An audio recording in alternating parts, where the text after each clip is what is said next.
सर्वस्वरूपे सर्वेशी सर्वशक्ति समन्विते बह्यभ्यस्त्राहिनो देवी दुर्गे देवी नमोस्तुते। शारदा शारदाम्बोजे वदना वदनाम्बुजे सर्वदा सर्वदास्माकं सन्निधिं ಕ್ರಿಯಾತ.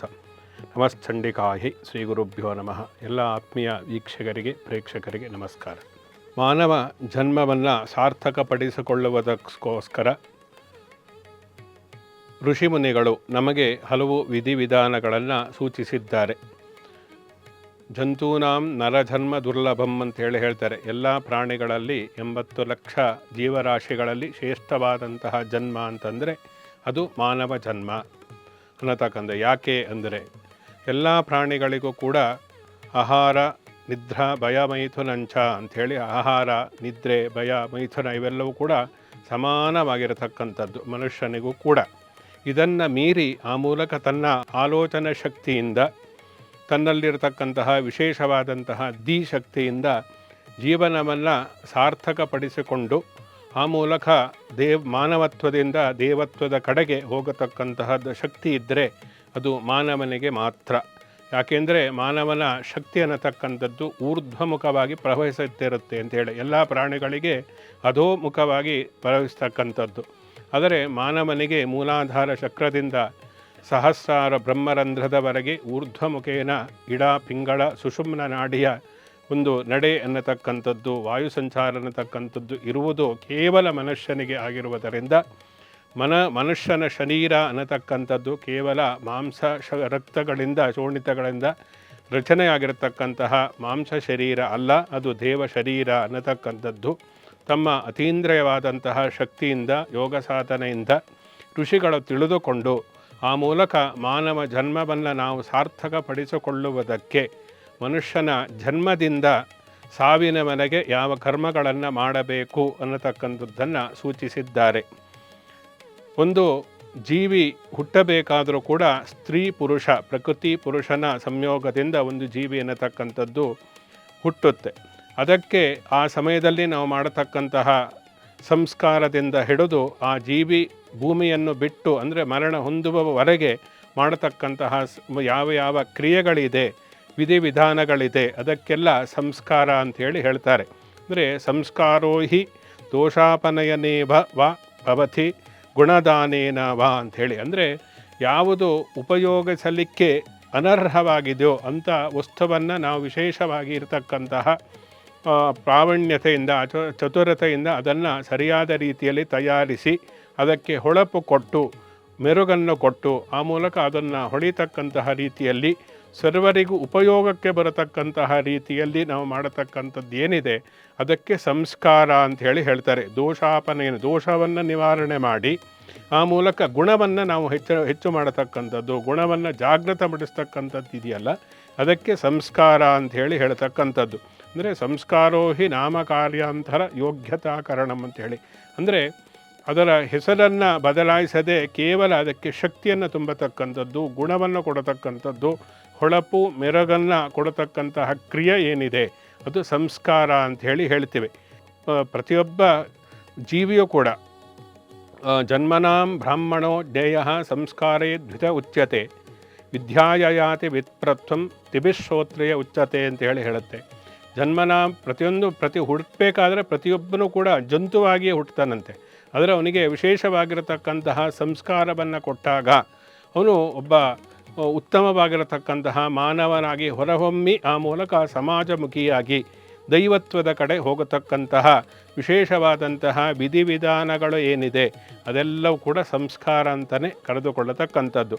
ಉದಾಹರಣೆಗೆ ಹೇಳಬೇಕು ಅಂದರೆ ಕೊಳೆಯಾಗಿರತಕ್ಕಂತಹ ಪಾತ್ರೆಯನ್ನು ನಾವು ಚೆನ್ನಾಗಿ ಹುಣಸೆ ಹಣ್ಣಿನಿಂದ ಇರ್ಬೋದು ಅಥವಾ ನಿಂಬೆ ಹುಳಿಯಿಂದ ಇರ್ಬೋದು ಯಾವುದೋ ಒಂದು ವಸ್ತುವಿನಿಂದ ತೊಳೆದು ಆ ಮೂಲಕ ಅದಕ್ಕೆ ಹೊಳಪನ್ನು ಮೆರಗನ್ನು ಕೊಟ್ಟಾಗ ಅದು ಉಪಯೋಗಕ್ಕೆ ಬರುತ್ತೆ.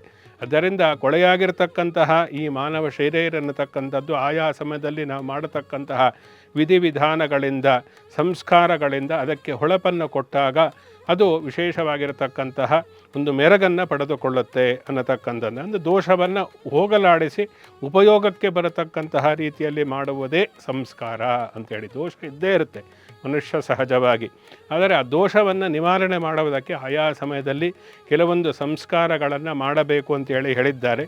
ಅದನ್ನು ಮಾಡಿದಾಗ ಅದು ಸರ್ವರಿಗೂ ಉಪಯೋಗಕ್ಕೆ ಬರುತ್ತೆ. ಕೇವಲ ಸ್ವಾರ್ಥ ಸಾಧನೆಯಲ್ಲ. ಸಂಸ್ಕಾರದ ಉದ್ದೇಶ ಏನು ಅಂತಂದರೆ, ನಾವು ಮನುಷ್ಯನ ಜನ್ಮನ ನಮ್ಮ ಸ್ವಾರ್ಥಕ್ಕೋಸ್ಕರ ಇರತಕ್ಕಂಥದ್ದಲ್ಲ. ಪರೋಪಕಾರಾಯ ಪುಣ್ಯಾಯ ಪರಪೀಡನಂ ಅಂತೇಳಿ ಹೇಳಿದ್ದಾರೆ. ಆದ್ದರಿಂದ ನಾವು ಪರೋಪಕಾರಕ್ಕೆ ದೇಹವನ್ನು, ಶರೀರವನ್ನು, ಆತ್ಮವನ್ನು, ಜೀವವನ್ನು ಸಿದ್ಧಪಡಿಸ್ತಕ್ಕಂಥದ್ದೇನಿದೆ ಅದು ಬಾಲ್ಯದಿಂದಲೇ ಆಗಬೇಕು. ಅಂದರೆ ಗರ್ಭಾವಸ್ಥೆಯಲ್ಲಿರತಕ್ಕಂತಹ ಶಿಶುವಿಗೆ ನಾವು ವಿಶೇಷವಾದಂತಹ ಸಂಸ್ಕಾರಗಳನ್ನು ಕೊಟ್ಟಾಗ ಅದು ಹುಟ್ಟಿದ ನಂತರದಲ್ಲಿಯೂ ಕೂಡ ದೈವತ್ವಕ್ಕೆ ಏರುತ್ತೆ ಅನ್ನತಕ್ಕಂಥದ್ದು ಅದು ಈ ಸಂಸ್ಕಾರದ ಉದ್ದೇಶ. ಇದನ್ನು ನಾವು ಹಲವು ಪುರಾಣಗಳಲ್ಲಿ, ಕಥೆಗಳಲ್ಲಿ, ವೇದಗಳಲ್ಲೆಲ್ಲ ನಾವು ನೋಡ್ತೀವಿ. ಯಾವ ರೀತಿಯಾಗಿ ಗರ್ಭದಲ್ಲಿರ್ತಕ್ಕಂತಹ ಶಿಶುವಿಗೆ ಉತ್ತಮವಾದಂತಹ ಸಂಸ್ಕಾರವನ್ನು ಕೊಟ್ಟಾಗ ಅದು ಯಾವ ರೀತಿ ಆಯಿತು. ಉದಾಹರಣೆಗೆ ಪ್ರಹ್ಲಾದನಂತೆ ಒಂದು ವಿಶೇಷವಾಗಿ ನಾರದರು ಈ ಉಪದೇಶವನ್ನು ಮಾಡಿದ್ದರಿಂದ ಪ್ರಹ್ಲಾದನ ತಕ್ಕ ರಾಕ್ಷಸನಾಗದೆ ಒಂದು ದೈವತ್ವಕ್ಕೆ ಏರಿದ, ಲಕ್ಷ್ಮೀ ನರಸಿಂಹ ಅವತಾರಕ್ಕೆ ಕಾರಣ ಆದ. ಈ ರೀತಿಯಾದಂತಹದ್ದು ಸಂಸ್ಕಾರದಿಂದ ಉಂಟಾಗಿರತಕ್ಕಂಥದ್ದು. ಆದ್ದರಿಂದ ದೇಹ ಮತ್ತು ಮನಸ್ಸನ್ನು ಶುದ್ಧಿಗೊಳಿಸ್ತಕ್ಕಂತಹ ಜೊತೆಯಲ್ಲಿ ಅತಿಶಯವಾದಂತಹ ಯೋಗ್ಯತೆಯನ್ನು ಕೊಡತಕ್ಕಂಥದ್ದು ಸಂಸ್ಕಾರ. ಅಂದರೆ ಉದಾಹರಣೆಗೆ ಒಂದು ಚಿತ್ರವನ್ನು ಕೇವಲ ಚಿತ್ರ ಬರೆದ್ರೆ ಪ್ರಯೋಜನ ಇಲ್ಲ. ಚಿತ್ರಕ್ಕೆ ನಾವು ಬಣ್ಣವನ್ನು ಹಾಕಿದಾಗ ಬಣ್ಣ ಹಾಕಿದಷ್ಟು ಅದರಲ್ಲಿ ಒಂದು ಉತ್ಕೃಷ್ಟತೆ ಅನ್ನತಕ್ಕಂಥದ್ದು ಆಕರ್ಷಣೀಯವಾಗಿ ಕಾರಿರುತ್ತೆ. ಅದರಿಂದ ಒಂದು ಚಿತ್ರ ಅನ್ನತಕ್ಕ ಪೆನ್ಸಿಲ್ನಲ್ಲಿ ಬರೆದು ಚಿತ್ರ, ಅದು ದೇಹ. ನಾವು ಅದಕ್ಕೆ ಬಣ್ಣವನ್ನು, ಹೊಳಪನ್ನು ಕೊಡತಕ್ಕಂಥದ್ದು ಏನಿದೆ ಅದು ಸಂಸ್ಕಾರ ಅಂತ ಹೇಳಬಹುದು. ಹೀಗೆ ಸಂಸ್ಕಾರಕ್ಕೆ ವಿಶೇಷವಾದಂತಹ ಒಂದು ಮಾನ್ಯತೆ ಅನ್ನತಕ್ಕಂಥದ್ದು, ಒಂದು ವಿಶೇಷ ಮಹತ್ವ ಅನ್ನತಕ್ಕಂಥದ್ದು ಇರುವುದರಿಂದ ಮನುಷ್ಯನ ಜನ್ಮಕ್ಕೆ ಈ ಸಂಸ್ಕಾರಗಳು ಎಷ್ಟು ಇದೆ, ಶಾಸ್ತ್ರದಲ್ಲಿ ಏನನ್ನು ಹೇಳಿದ್ದಾರೆ, ಹುಟ್ಟಿನಿಂದ ಸಾವಿನವರೆಗೆ ಎಷ್ಟು ವಿಧವಾದಂತಹ ಸಂಸ್ಕಾರಗಳನ್ನು ಮಾಡಬೇಕು ಅನ್ನತಕ್ಕಂಥದ್ದನ್ನು ಶಾಸ್ತ್ರೀಯವಾಗಿ ನಾವು ತಿಳಿದುಕೊಳ್ಳೋಣ.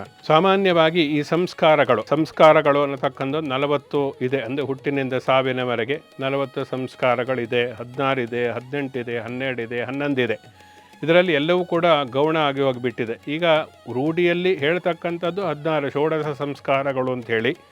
ಅದರಲ್ಲಿ ಅಂತ್ಯೇಷ್ಟಿ ಕರ್ಮ ಅಂದರೆ ಮರಣ ಹೊಂದಿದ ನಂತರದಲ್ಲಿ ಮಾಡತಕ್ಕಂತಹ ಅಂತ್ಯೇಷ್ಟಿ ಕರ್ಮ, ಉತ್ತರ ಕ್ರಿಯೆಗಳನ್ನು ಬಿಟ್ಟರೆ 15 ಸಂಸ್ಕಾರಗಳು ಮಾತ್ರ ಇವಾಗ ಕೂತಿರತಕ್ಕಂಥದ್ದು. ಅದರಲ್ಲೂ ಕೂಡ ಕೇವಲ ಬೆರಳೆಣಿಕೆಯಷ್ಟು ಸಂಸ್ಕಾರಗಳನ್ನು ಮಾತ್ರ ಎಲ್ಲರೂ ಮಾಡ್ತಾರೆ. ನಾಮಕರಣ, ಉಪನಯನ, ವಿವಾಹ ಅಷ್ಟೇ ಉಳಿದುಕೊಂಡಿರತಕ್ಕಂಥದ್ದು ಅಂತೇಳಿ ಹೇಳ್ಬೋದು. ಕೆಲವೊಂದು ವರ್ಣಗಳಲ್ಲಿ ಮಾತ್ರ ಕೆಲವೊಂದು ಸಂಸ್ಕಾರಗಳು ಇನ್ನೂ ಕೂಡ ಉಳಿದುಕೊಂಡಿದೆ. ಸಂಸ್ಕಾರಗಳು ಅನ್ನತಕ್ಕಂಥದ್ದು 40 ಇದೆ. ಅಂದರೆ ಹುಟ್ಟಿನಿಂದ ಸಾವಿನವರೆಗೆ 40 ಸಂಸ್ಕಾರಗಳಿದೆ. 16 ಇದೆ, 18 ಇದೆ, 12 ಇದೆ, 11 ಇದೆ. ಇದರಲ್ಲಿ ಎಲ್ಲವೂ ಕೂಡ ಗೌಣ ಆಗಿ ಹೋಗಿಬಿಟ್ಟಿದೆ. ಈಗ ರೂಢಿಯಲ್ಲಿ ಹೇಳ್ತಕ್ಕಂಥದ್ದು 16 ಷೋಡಶ ಸಂಸ್ಕಾರಗಳು ಅಂಥೇಳಿ. ಅದರಲ್ಲಿ ಅಂತ್ಯೇಷ್ಟಿ ಕರ್ಮ ಅಂದರೆ ಮರಣ ಹೊಂದಿದ ನಂತರದಲ್ಲಿ ಮಾಡತಕ್ಕಂತಹ ಅಂತ್ಯೇಷ್ಟಿ ಕರ್ಮ, ಉತ್ತರ ಕ್ರಿಯೆಗಳನ್ನು ಬಿಟ್ಟರೆ 15 ಸಂಸ್ಕಾರಗಳು ಮಾತ್ರ ಇವಾಗ ಕೂತಿರತಕ್ಕಂಥದ್ದು.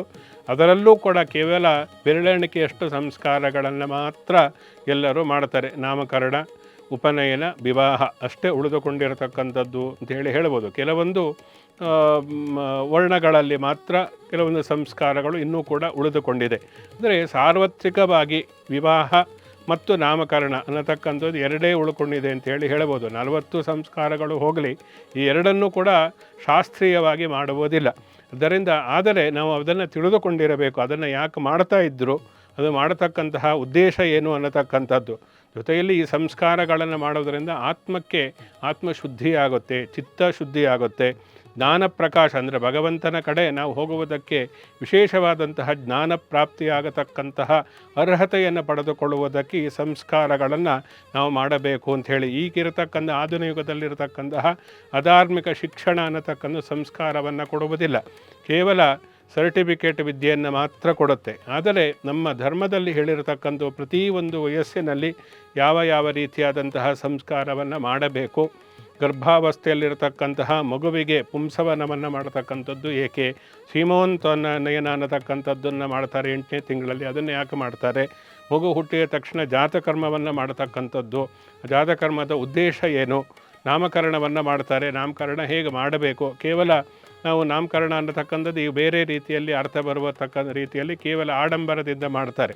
ಆದರೆ ನಾಮಕರಣ ಉದ್ದೇಶ ಅನ್ನತಕ್ಕಂಥದ್ದು ಏನು, ಆ ನಾಮಕರಣದಲ್ಲಿ ಏನು ಬರುತ್ತೆ, ಆ ಒಂದು ಕುಟುಂಬವನ್ನು ಪ್ರತಿನಿಧಿಸ್ತಕ್ಕಂತಹ ಸಮಾಜದಲ್ಲಿ ಸಮಾಜಮುಖಿಯಾಗಿ ಬೆಳೆಯಬೇಕಾದರೆ ಆ ರೂಢಿ ನಾಮ ಇಟ್ಟಂತಹ ಹೆಸರು ಯಾವ ರೀತಿಯಲ್ಲಿ ಪ್ರಸಿದ್ಧಿಗೆ ಬರಬೇಕಾದರೆ ನಾಮಕರಣ ಹೇಗೆ ಮಾಡಬೇಕು ಅನ್ನತಕ್ಕಂಥದ್ದು ನಾಮಕರಣ ಇರ್ಬೋದು.